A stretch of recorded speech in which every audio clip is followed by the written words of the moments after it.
Boa tarde. Continuando a nossa programação da TV ANAF, nesse dia todo em homenagem ao advogado público e comemorando também o aniversário da ANAF.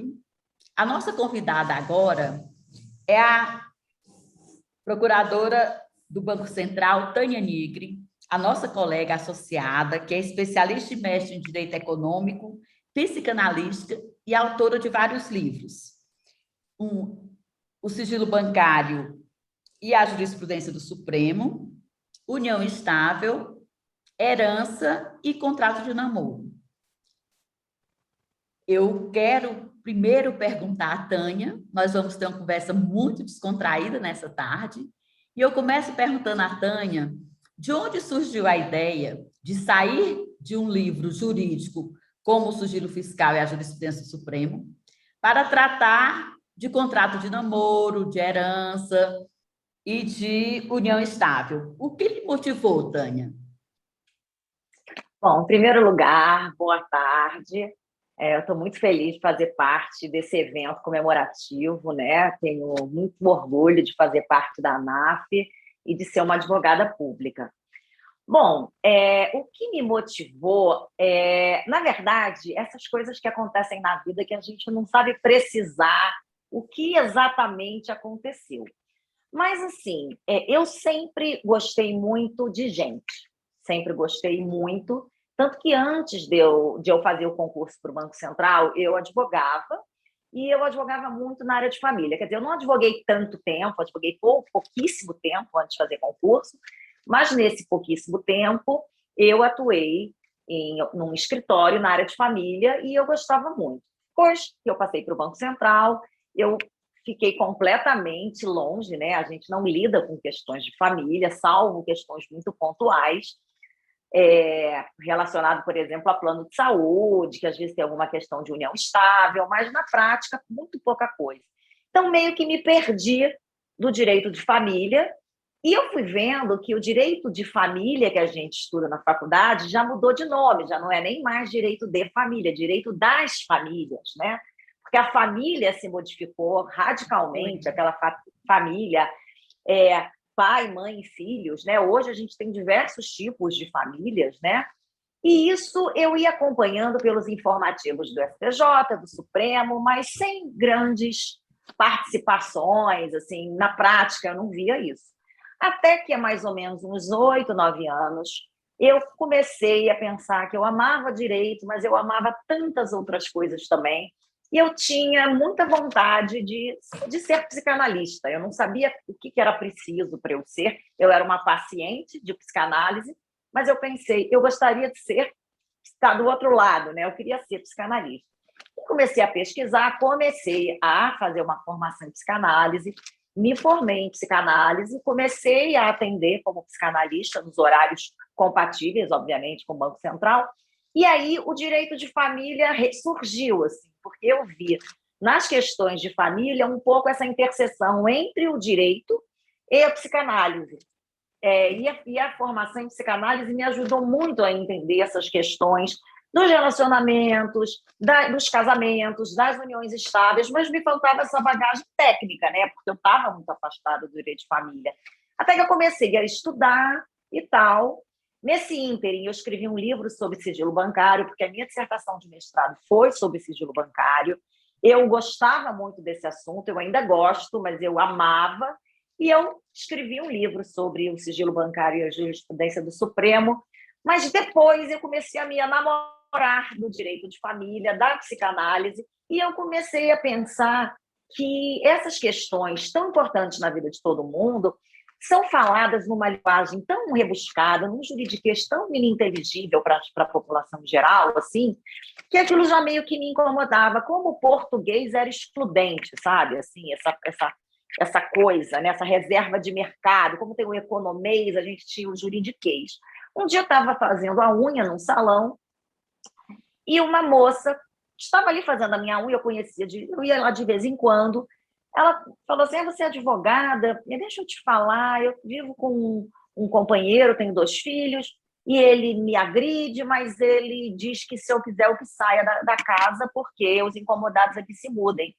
E aquilo, aí eu perguntei, essa casa quem comprou? Ela falou, fui eu. Eu que comprei, depois ele veio morar comigo. Eu tenho mais 2 filhos, então eu tenho 4 filhos, 2 dele, 2 do meu ex-marido. Mas, assim, se eu sair, eu perco tudo. E aí eu comecei a ver que eu não sabia responder aquilo. Apesar de eu ser advogada, assim, hoje o direito é muito especializado. Eu falei, eu não sei como responder Especialista, isso né? para ela. Né? Aí eu me pus a procurar no Google e tal, e eu falei, gente, se eu que sou advogada não sei, que dirá ela, entendeu? E ela sofrendo esse tipo, né, de situação de agressão, porque tinha medo de perder a casa dela. E aí eu comecei a ler sobre união estável, me interessar sobre o assunto. Aí fui lá no salão 2 dias depois e falei, bota esse homem para fora de casa, você não vai perder sua casa, a casa é sua, você comprou antes, você não tem contrato de união estável, então o regime é da comunhão parcial, então ele não tem direito. Então, aquilo foi me dando uma vontade de levar o direito para todo mundo. E aí eu entrei em contato com algumas editoras que meio que me ignoraram, até que eu falei assim, eu quero escrever uma enciclopédia jurídica de direito para quem não é advogado. Aí ele falou, esquece enciclopédia, ninguém quer saber de enciclopédia, ninguém quer ler demais, coisas pesadas. Aí eu fiquei muito frustrada, ele falou, vem aqui, vamos conversar.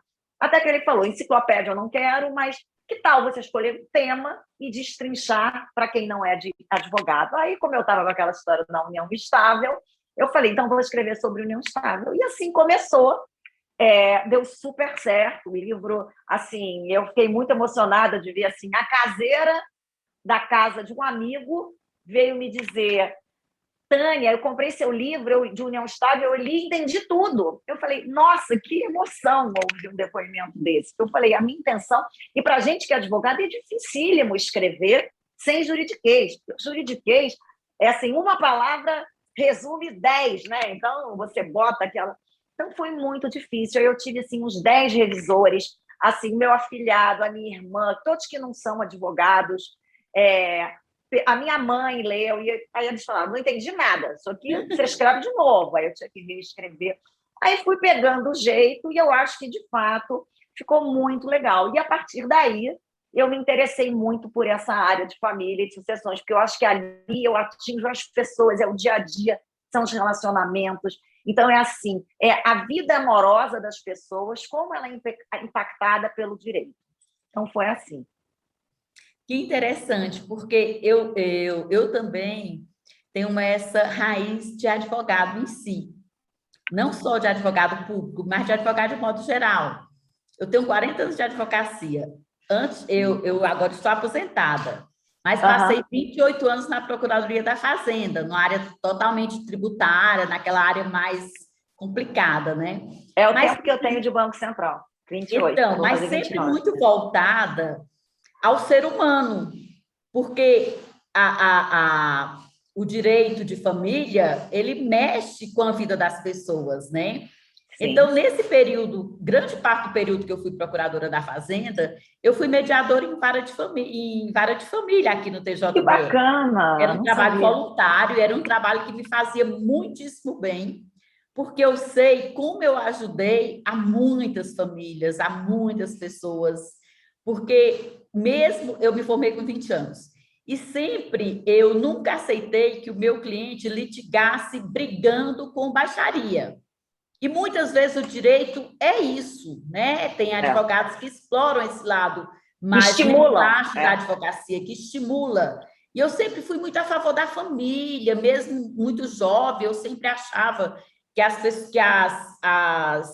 pessoas tinham solução. Eu sempre acreditei no ser humano. Então, é muito interessante o que você está me falando, inclusive essa parte da psicanálise, na verdade, o advogado de família, ele é um psicólogo nato, porque ele precisa ter sensibilidade para poder chegar ao cliente, para ajudar o cliente, até para lidar com a parte contrária, porque se ele não tiver essa sensibilidade, ele não consegue atingir o objetivo, né? Então, para o advogado é muito importante ele ter essa sensibilidade. Aí, de repente, veja só, estou aqui falando com pessoa que, na verdade, realizou, acho que, os meus sonhos. Porque Ai, que você fez bom. psicanálise e eu podia ter feito nesse período Pode que eu fazer estava na ainda. procuradoria, né? Mas quem sabe se eu não resolvo fazer, né? É Mas, por maravilhoso, você outro vai lado, amar. essa área de família é uma área que me toca bastante, sabe? Uma das coisas que, quando eu me aposentei, eu já pensei assim, vou voltar a advogar urgente, amanhã. Mas resolvi, eu disse, não, mas espera aí, deixa eu fazer com calma, porque eu não quero também atropelar essa gama de coisas e de atividades que eu faço, né? Sim. Mas acabei entrando na área de família e estou gostando muito de ajudar as pessoas. Na verdade, eu sempre penso assim, que um advogado de família, ele além, antes de qualquer coisa, ele é uma pessoa que ajuda o outro. E eu É acho que na verdade. vida as coisas têm sentido por causa disso, né? Veja só, você fez um livro que atinge várias pessoas, que ajuda várias pessoas e vem recebendo feedback em relação a isso, né? Sim. Que as pessoas precisam, eles têm essa necessidade. E essas consultas de salão de beleza são as consultas mais comuns que existem. Eles Muito, né? olham Ah, para a você é gente, advogado, advogada? entende de tudo, né? É. Então, vou perguntar isso, vou perguntar aquilo. Então, assim, Sim. muito interessante, porque, no fundo, o objetivo é o mesmo, é ajudar o outro, né? Por Com mais que... certeza, mas tem uma situação engraçada que tem gente que também que lê seu livro e entende. Eu ouvi um feedback muito interessante. Uma amiga me ligou e falou assim: Tânia, eu dei o seu livro de herança para uma amiga que o pai faleceu e nosso livro foi fundamental. Eu falei: nossa, que bom, mas o que era? Qual era a questão? Não, porque ele faleceu, mas ele tinha uma namorada e quando ele faleceu, a namorada ficou morando na casa. Quando essa minha amiga ganhou o seu livro, leu o seu livro, e aí resolveu invadir, pular o muro da casa e mudar a fechadura e não deixou mais a namorada entrar. Eu falei, desculpa, mas onde ela leu isso no meu livro? Não tem nada a ver isso, entendeu? Não, ela foi lá e ela disse, eu estou... Quando a namorada tentou entrar, ela falou assim, não, isso está na lei, você não pode entrar. Falei, gente, ela fez justiça pelas próprias mãos, isso não está escrito em lugar nenhum do meu livro. Mas então também tem as interpretações equivocadas do que você disse, porque, inclusive, não tem nenhuma passagem no meu livro que fale nada parecido com isso, né? Com certeza, ela disse assim, a doutora Tânia Nigri falou que eu podia entrar na casa do meu pai e me instalar. E ela falou, e deu super certo. Depois que eu falei, a moça nunca mais apareceu. Eu falei, bom, vamos esperar para ver se não vai ter uma ação de reconhecimento de união estável, né? Ou alguma ação contra a autora do livro. Mas... E outro livro super interessante que eu achei é o do contrato de namoro. Sim. Porque o namoro tem trazido a infelicidade para muita gente, sem ter nenhuma conotação machista, mas notadamente para os homens, né? Eles têm tido alguma dificuldade nos contratos de namoro. Aliás, quando não existem os contratos de namoro, efetivamente. Então, fala um pouco sobre os contratos de namoro. Bom, assim, o contrato de namoro, para a gente que é advogado, parece uma coisa bem bizarra, né? Porque, assim, o namoro é um indiferente jurídico, né? O namoro, por si só, não traz direitos, né? Ao contrário da união estável e do casamento. Mas, assim, a lei de união estável é uma lei tão aberta, tão subjetiva, porque o que a lei diz? A lei diz que para um relacionamento ser considerado um namoro, para que um relacionamento seja considerado uma união estável, o relacionamento tem que ser público, né? Todo mundo tem que saber que eles ali têm uma relação amorosa, tem que ser contínuo, quer dizer, um relacionamento que começa e termina não é uma união estável. Tem que ser duradouro, mas a lei não fala quanto tempo, né? E tem que ter a intenção de constituir família. Então, assim, o que é a intenção de constituir família? Se eu estiver namorando e tiver o sonho de um dia me casar com ele, isso é, então, uma união estável? Ficou essa dúvida, porque essa expressão, com a intenção de constituir família, é uma expressão também muito infeliz. E não tem tempo, não diz quanto tempo, são 2 anos, são 3 anos, são 5 anos. Então, a jurisprudência teve que construir quais são esses requisitos, porque a lei era muito vaga, né? E por que é tão importante diferenciar um namoro de uma união estável? Porque o Supremo equiparou para efeito de herança. Então, por exemplo, se você tem um namoro que para você é um namoro e você vem a falecer durante esse relacionamento e o outro vem na justiça dizer eu quero um reconhecimento de que aquilo não era um namoro e sim uma união estável, essa pessoa vai ser seu herdeiro necessário, porque os companheiros são herdeiros necessários como os cônjuges. Então, um simples namoro pode vir a ser considerado uma união estável e, no caso, por exemplo, de você ter 2 filhos e você não ter um testamento por achar simplesmente que você só tem 2 herdeiros e que não precisa fazer testamento, você vem a falecer, essa pessoa consegue obter um reconhecimento e vai dividir por 3 o seu patrimônio inteiro. Então, é muito complexo, é muita intervenção do Estado nos seus desejos particulares. Às vezes você não quer ter uma união estável, você só quer namorar. Então, os advogados criaram, né, aos poucos, há muitos anos que isso já existe, mas agora que está ganhando corpo, principalmente depois da pandemia, o contrato de união estável, que não chega a ser um contrato, porque não há obrigações, mas você diz ali, é uma declaração em que ambos declaram que não querem constituir família. Constituir família para a jurisprudência é você se sentir casado, não é para o futuro, tá? Quando você tem um relacionamento público, contínuo, duradouro, e você se chama de namorado, nós já somos minha esposa, meu marido, isso é para a jurisprudência do STJ, você tem uma união estável. Agora, se você, por exemplo, mora com seu noivo, ou não mora com seu noivo, tem alguma conta corrente conjunta, e você tem planos de se casar daqui a 2 anos, aí, na verdade, isso é um namoro qualificado, que você tem todos os requisitos, mas o objetivo de constituir família está diferido para o futuro.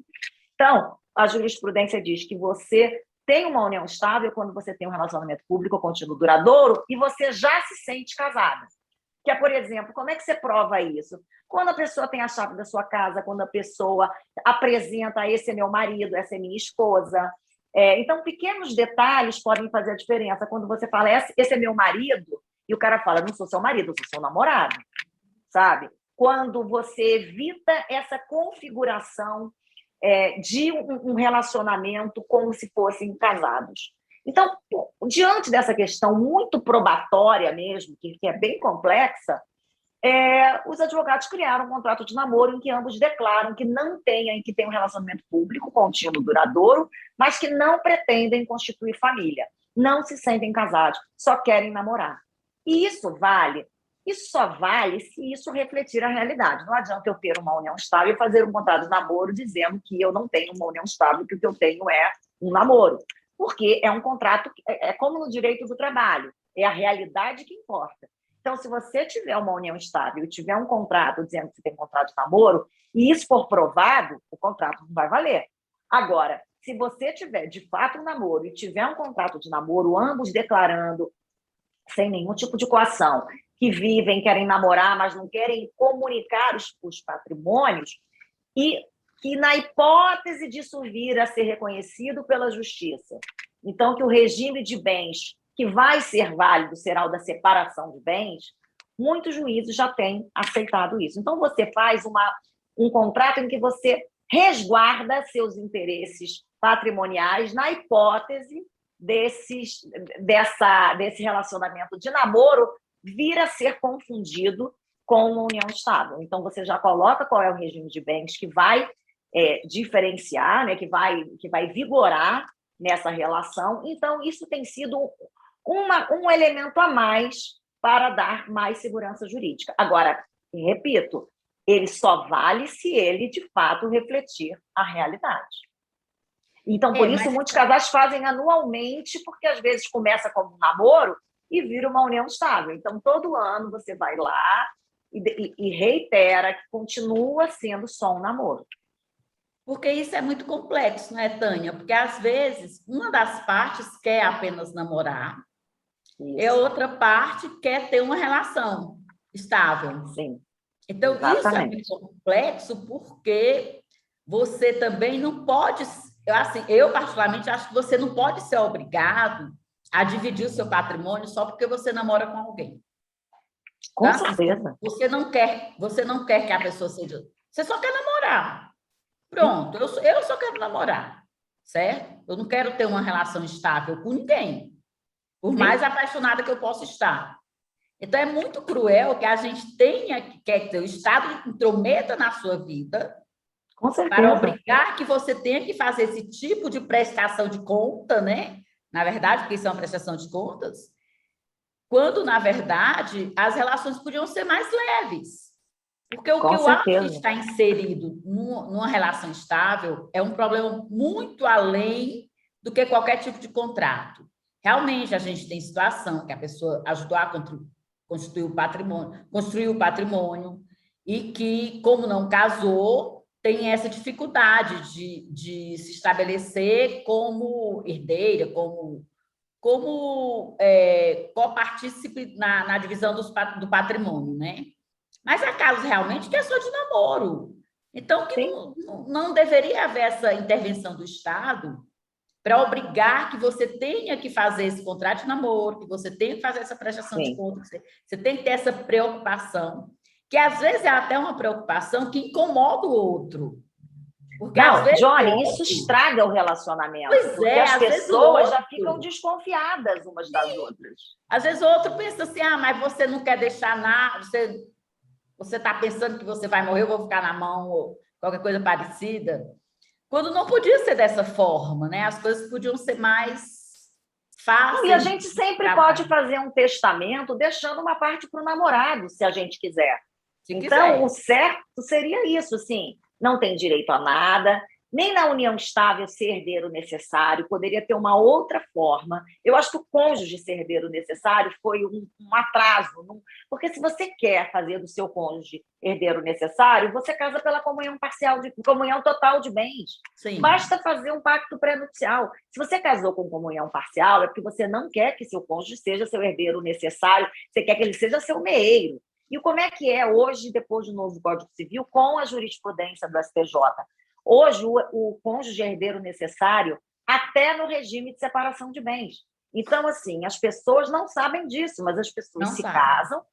casam pela separação de bens e ficam muito tranquilas. O que acontece? Se esse casal se separar, de fato, o regime de bens vai valer. Mas o STJ entendeu o quê? Que o regime de bens só vale na vida. Na morte, como foi a morte que separou o casal, não é justo que o outro não herde. Quer dizer, não, o STJ não criou isso. Está dando uma interpretação Deu do essa que diz o Código interpretação, Civil. né? Então, o que acontece? Hoje, se eu sou, por exemplo, eu tenho um namorado e eu faço um contrato de namoro e eu digo, olha, a gente não tem uma relação de união estável, caso isso venha parar no tribunal e o tribunal entenda que a gente tem uma união estável, o regime de bens é o da separação de bens. Beleza. Se a gente vir a terminar o relacionamento, ele vai para o canto dele, eu vou para o meu canto. Mas sem direito a nada. O que é meu, o que é dele. Agora, se eu vir a falecer durante essa relação, ele for ao judiciário e consiga provar que, na verdade, a gente morava junto um período do ano, que a gente já conta conjunta, alguma coisa que convença o juiz de que a gente tinha uma união estável, e quanto mais velho você mais fica uma coisa muito misturada, você vai dormir hoje em dia é mais velho ou mais novo, né? Mas quanto mais velho, eu acho que é mais complexo. E aí o que acontece? Nesse caso desse meu namorado, eu falecia e ele conseguiu comprovar, todo mundo vai pensar, mas tudo bem, porque ele não vai ter direito a nada, porque é separação de bens. Não. Os meus bens são todos particulares, porque é separação de bens. Então, ele vai dividir por 3 com os meus filhos. Então, assim, isso é muito complexo, é muito absurdo. Então, assim, o contrato de namoro vai te proteger se você vir a se separar em vida. Mas no caso de morte, salvo quem casa com mais de 70 anos, que aí é o regime legal, aí não tem direito à herança, salvo se for com ascendentes, com concorrência com ascendentes, ou se tiver um testamento. Mas se não for há mais de 70 anos, quem se relaciona a partir dos 70 anos, Mesmo com separação de bens, em caso de morte, por isso que eu escrevi o livro Herança, porque as pessoas não sabiam disso. Vai haver herança, sim. O máximo que você pode fazer é um testamento reduzindo a parte dele, mas você não pode excluir da herança. E muita gente fala assim, não, eu comecei a namorar, mas ele já assinou um documento dizendo que ele não quer nada se eu morrer. Isso não vale nada, não existe herança, renúncia de herança de pessoa viva. Então, são muitas nuances que eu falei, gente, eu preciso contar isso para as pessoas, sabe? Você, pelo menos, está salvando a vida de algumas pessoas nesse caso. Eu espero que sim. Porque poucos autores se preocupam em fazer esse tipo de esclarecimento. Até porque, como a jurisprudência é essa coisa assim, muito complicada, eu acho que a jurisprudência muitas vezes atrapalha, porque ela cria uma instabilidade jurídica. Isso. Eu me preocupo muito com as decisões do STJ e a instabilidade das decisões no STJ muitas vezes, porque, de repente, você interpretou de uma forma e o STJ interpreta de outra, e você fica sem saber o que fazer com o Código Civil, na verdade. É verdade. Então é mais ou menos a explicação do advogado tem que ser sempre contemporânea. Sim. E ele fica, e eu acredito que para os advogados acaba sendo muito angustiante, porque ele precisa ter uma atuação contemporânea, claro, mas ele, de qualquer forma, ele precisa saber explicar por que as coisas acontecem dessa forma. E como você explica para alguém que ela viva não tem direito, ela viva, a pessoa não herda, mas ela morta herda, né? Exatamente, Então, exatamente. Situação assim, muito complicada, né? Então, eu inclusive vi isso com uma conhecida que se casou com um marido, um rapaz muito rico, e a família exigiu que eles casassem pela separação de bens. E assim foi feito, ela uma pessoa assim muito correta e assim, e aí ele veio a falecer. Quando ele veio a falecer muito prematuramente, ela começou a se preparar para sair do apartamento. O rapaz tinha muitas posses mesmo. Ela começou, já ainda sofrendo aquele luto, né? Fazendo as malas, procurando, veio a morar com a mãe e tal. Até que a sogra veio dizer para ela assim: olha, pode ficar tranquila, porque eu vou alugar um quarto de sala para você não, né? Você foi esposa do meu filho, para você não ficar totalmente abandonada, tipo fazendo um favor. Quando ela veio me dizer isso, ela veio comentar comigo, ela foi super bacana comigo, porque eu não vou ficar na rua. Eu falei, deixa eu te falar, você é a herdeira necessária, você concorre com os ascendentes. Tudo que ele deixou, tudo, é metade da mãe e metade seu. Ela falou, não, eu casei com separação de bens. Eu falei, eu sei. Não, mas não. E nem a mãe dele sabia, entendeu? Então, isso me chamou muita atenção, porque são pessoas de posses que, sei lá, antes de fazer o pacto pré-nupcial, devem ter consultado um advogado, mas a jurisprudência mudou. O Código Civil mudou, na verdade. Então, mudou tudo. E as pessoas não sabem. No final, ela herdou metade de tudo o que o marido deixou. Entendeu? E você, como é procuradora do Banco Central, não pôde ganhar esses honorários. Não pude, mas só de eu ver que ela passou a ter direito, quer dizer, ela exercitou um direito que ela tinha, né? Claro. Então, eu fiquei feliz, assim. E foi uma conversa, assim, muito informal, e eu falei, você tem direito, assim. Aí tem um caso aqui no Brasil que eu acho, assim, que me chamou muita atenção, que foi quando Ayrton Senna morreu. Ele tinha uma namorada há um ano, ele ele tinha um apartamento em que ela morava, em São Paulo, que era, os dois habitavam. Ela estava na casa dele quando ele morreu. E ela, na verdade, ela não foi buscar o que eu acho que ela tinha direito. Porque eles tinham uma relação efetiva, um namoro duradouro, né? Que não era bem um namoro, era uma relação de homem e mulher, uma relação de marido e mulher, na verdade, né? Porque eles moravam no mesmo imóvel, eles conviviam ela deixou de trabalhar para ficar com ele, enfim, várias coisas envolvidas, né? E eu achei muito interessante ela não ter ido buscar efetivamente, né, tentar aprovar alguma coisa e tal, ela aceitou. Tinha a lei de 94 em vigor lá na época que ela a Luciana já morreu. estava em vigor, eu acredito que certamente teria direito e tal, né? Mas isso é uma discussão que essa discussão a gente não vai saber. Não, porque a gente não conhece as provas, né, dos autos. Não conhece as provas e tal. Mas você sabe que uma coisa que me chama a atenção dessas decisões do STJ? Porque ele é tão rigoroso em matéria de prova, tem a súmula 7, que impede a apreciação de provas e tal. E todas essas decisões são em bojo de matérias probatórias. São verdade. De processos que existem matéria probatória, né? Com certeza. Então, a prova é a base, né, para saber. A prova é a base. Então, é muito interessante que essas decisões sejam proferidas no bojo de um processo que é voltado único e exclusivamente para a prova, né? Para a matéria probatória. Mas, assim, essas questões de união estável, inclusive homoafetiva, eu acho que eles conseguiram realmente julgar. Eram casos, obviamente, mas eles analisaram muito em tese. Até por isso ficou muita coisa mal explicada, porque, apesar... porque assim, eu acho que o STJ ele tem um problema, às vezes, de não julgar o caso. Como ele quer julgar uma coisa para ser um precedente, o caso fica mal julgado. Recentemente, teve uma decisão que eu pessoalmente não consegui entender, que é sobre regime de bens, quando você... sobre um namoro que virou uma união estável e a moça já tinha comprado um imóvel e tal.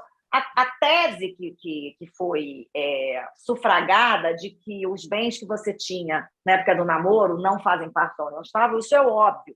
Mas, no caso específico, me parece que não tá, o bem houve a participação do outro, entendeu? Então, assim, o caso ficou mal julgado. Agora, a tese é perfeita. Então, eu acho que assim, o STJ, às vezes, com a intenção de criar um precedente, aqueles títulos no conjuro, no migalhas, né? STJ decide, o caso fica mal apreciado, entendeu? Eu acho que em muitos casos acontece isso. Tânia, em falar em migalhas, nós da UNAF, nós temos a assinatura do Migalhas e temos um espaço para publicação de artigos. Então, ótimo, eu adoro migalhas. Se tiver algum interesse, é só enviar para a gente. Todo. Que nós temos essa disponibilidade. Eu escrevi um artigo, até bom você me falar, que é um assunto que eu acho que é importante dizer aqui, porque eu agora terminei de escrever um livro sobre divórcio, também para o público em geral, sem juridiquês e tal. E eu descobri que eu não sabia nada de divórcio até escrever o livro, porque mudou muito, né? Desde que a gente advogava, né, antes do banco.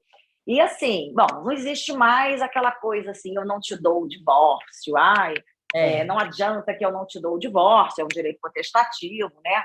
Mas uma coisa que eu acho que é importante, que pouca gente sabe, que foi uma inovação legal relativamente recente, não tão recente, mas relativamente, que, por exemplo, a gente ouve falar que o abandono do lar, desculpa e tal, mas não é bem assim.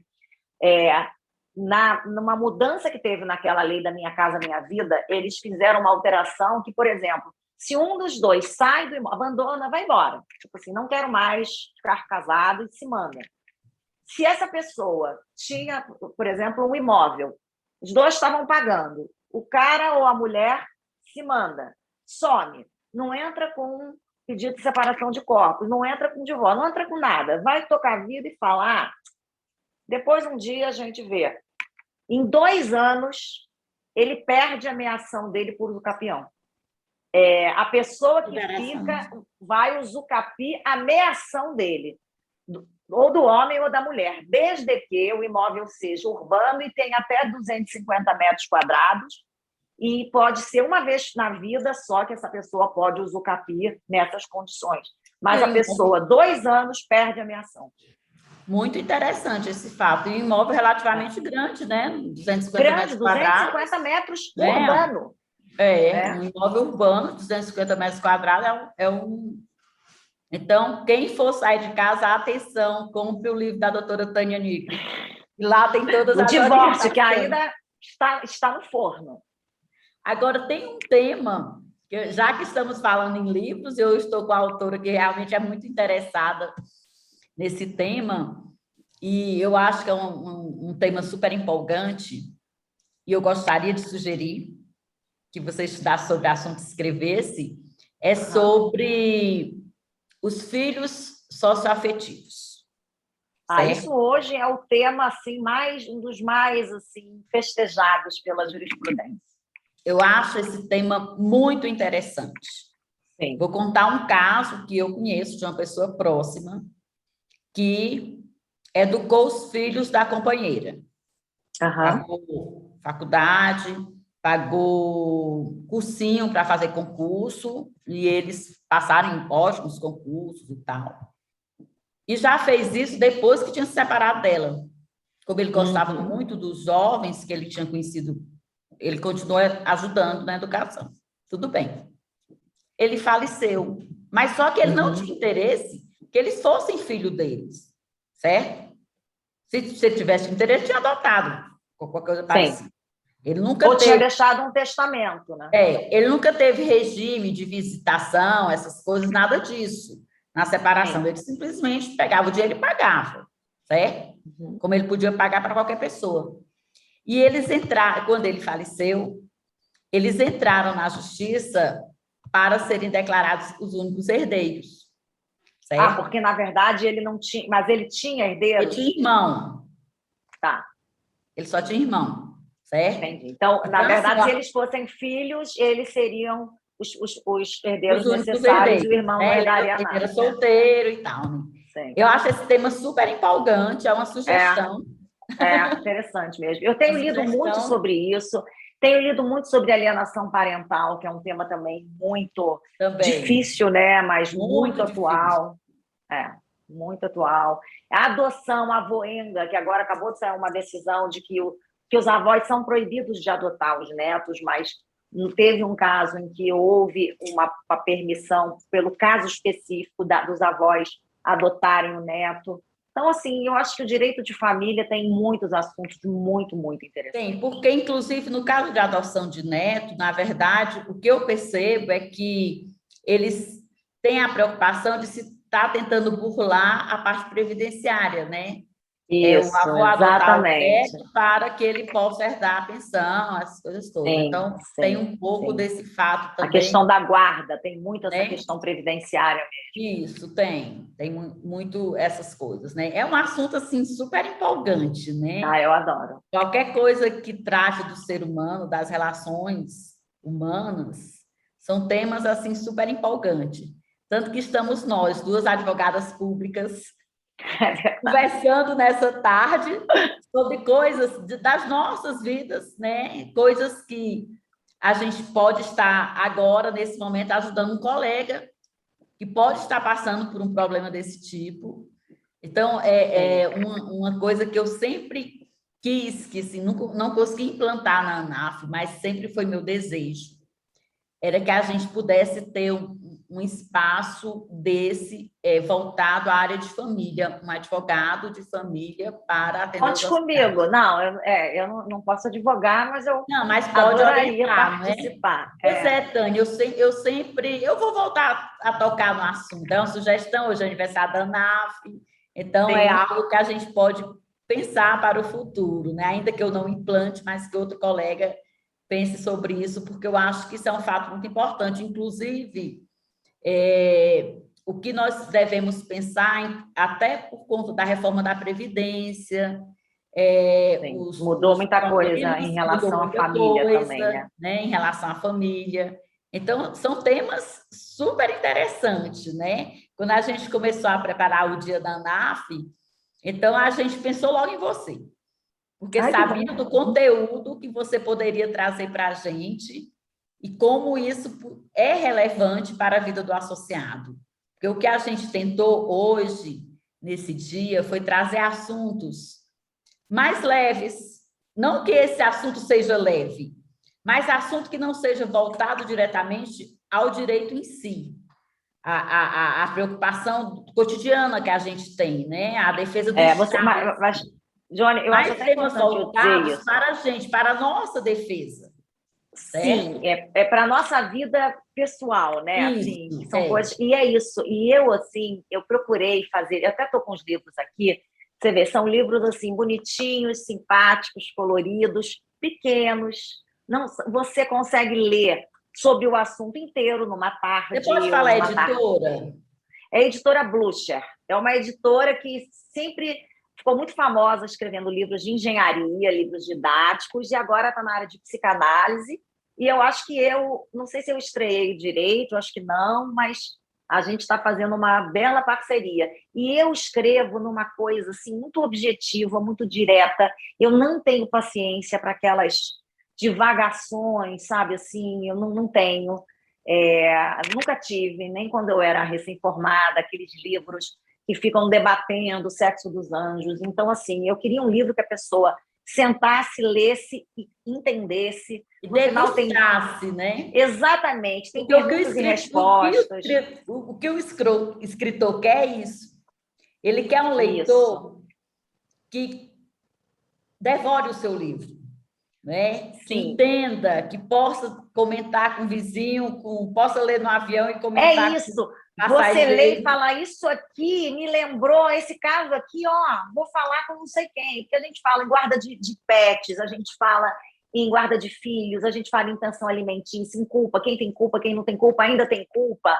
Essas questões, por exemplo, de testamento vital, o que é testamento vital? O que eu posso pedir caso eu tenha uma doença degenerativa que eu não quero que prolongue a minha vida? O que eu posso, o que é lícito, o que não é lícito? Então, são vários assuntos que a gente, no dia a dia, tem dúvidas, mas às vezes não sabe nem aonde procurar, não sabe, por exemplo, qual é a jurisprudência atual. Então, são livros rápidos, está entre os mais vendidos na sua categoria na Amazon, que eu acho que é porque, né, ele é um livro fácil de digerir, sabe? Assim, você lê, resolve seu problema e ok. Eu acho que esse foi o meu objetivo. Eu sou uma pessoa muito objetiva. Então, conta assim, pra gente como é que a gente pode adquirir o livro. Olha, a forma mais fácil é na Amazon, porque você entra na Amazon, inclusive acho que está numa promoção recentemente, e vai chegar em 2 dias o livro. Você pode comprar o e-book também, né, que você já lê na hora. Os livros custam entre 20 e 30 reais, então é um preço bem acessível. Maravilha. E é um livro bem fácil de ler, assim, para advogados e para não advogados. Ótimo. E quem sabe se essa pandemia não permite que a gente compre o livro agora e depois tenha a autora para autografar. Mas é Eu isso adoro que eu livro quero. Assim que autografado. acabar a pandemia, eu quero fazer uma noite de autógrafos no Rio, em São Paulo, em Brasília. Podem me esperar, porque eu farei. Pode fazer já estou oferecendo a sede da ANAF Que para fazer maravilha! lá, porque Já a ANAF passei. está aberta para todos os associados, inclusive. Nós lançamos, né, a chamada para os colegas apresentarem os livros, porque é muito importante que a gente possa divulgar o que o associado está fazendo, né? Com certeza. E a gente produz muito, né? Muita gente Esse dia produz. da ANAF me deixou muito feliz, porque muitos associados nos procuraram para participar do evento. E o que a gente espera de uma associação é isso, é que a associação chegue até o associado e fale com ele e traga o associado para dentro da ANAF, né? Sim. Então, assim, foi muito, muito importante que os associados tenham atendido, tenham entendido que a gente queria que eles viessem, que eles ficassem por perto, né? Então, a gente assim, quer. ótimo. Só tenho que te agradecer. Eu que agradeço, Johnny. Foi muito bom participar. Foi uma conversa muito gostosa.